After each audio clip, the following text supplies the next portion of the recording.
શું મોનાલિસાને એક વિધર્મી યુવક સાથે લગ્ન કરવા ભારે પડ્યા છે? શું આ જ કારણે તેની debut film diary of Manipur ડબ્બામાં પુરાઈ ગઈ છે? અહેવાલો એવા છે કે ફિલ્મના ડાયરેક્ટર સનોજ મિશ્રાએ અચાનક જ શૂટિંગ કરવાનો ઇનકાર કરી દીધો છે. પણ કેમ? લોકોમાં એવી પણ ચર્ચા છે કે એક વિધર્મી યુવક સાથેના લગ્ન અને તેનાથી ઊભી થતી સામાજિક વિવાદિત વિષયને લઈને ડાયરેક્ટરે છેલ્લી ઘડીએ પીછેહટ કરી દીધી છે. આ બધા જ પ્રશ્નોનો જવાબ ચાલો સાંભળીએ સનોજ मिश्रा मुख्य कि सनातन धर्म को बदनाम कैसे किया जाए।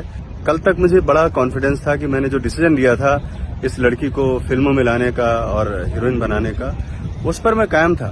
इस बीच में इन्हीं लोगों ने जो इस फिल्म को रोकना चाहते थे, इन्हीं लोगों ने इस प्लान करके मुझे जेल भी भिजवाया। हमारे सारे पार्टनर भी भाग गए थे, इन्वेस्टर भी चले गए थे।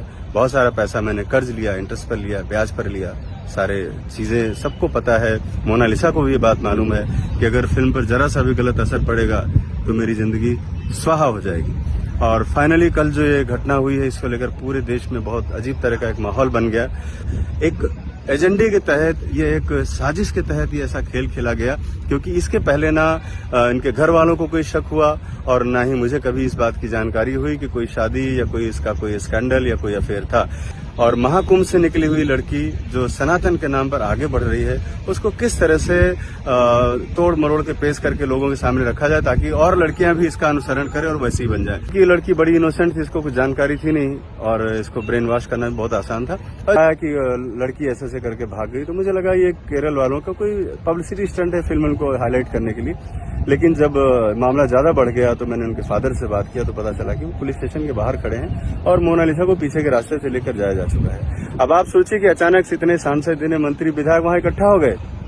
जो लड़की आइकॉन थी महाकुंभ की, उसको आतंकियां कह सकते हैं, जिहादियों ने किस तरह से उसको ब्रेन वॉश करके और आज इस अंजाम तक पहुंचा दिया कि मेरी फिल्म का जो भविष्य था वो भी खतरे में पड़ गया। जो कि सोशल मीडिया पर तो मीम्सनी मौज પણ શરૂ થઈ ગઈ છે। લોકો કહી રહ્યા છે કે મોનાલિસા ડાયરી લખવી સહેલી છે પણ શૂટ કરવી અઘરી છે। ડાયરેક્ટર સાહેબ તો કદાચ ના પાડીને નીકળી ગયા છે, પણ બિચારી મોનાલિસા કુંભના મેળામાંથી ખોવાઈને સીધી કેરલા સ્ટોરી જેવી ફિલિંગ અનુભવી રહી છે। હાલ તો ડાયરી ઓફ મણિપુરના પાના ખાલી છે। શું આ ફિલ્મ ફરી પાટા પર ચડશે અને તમને શું લાગે છે કે ખરેખરમાં કેરલા સ્ટોરી 3 છે? કોમેન્ટ બોક્સમાં જરૂરથી જણાવજો અને આવી જ અવનવી અપડેટ માટે લલકા ન્યૂઝને લાઈક, શેર અને ફોલો જરૂરથી કરજો।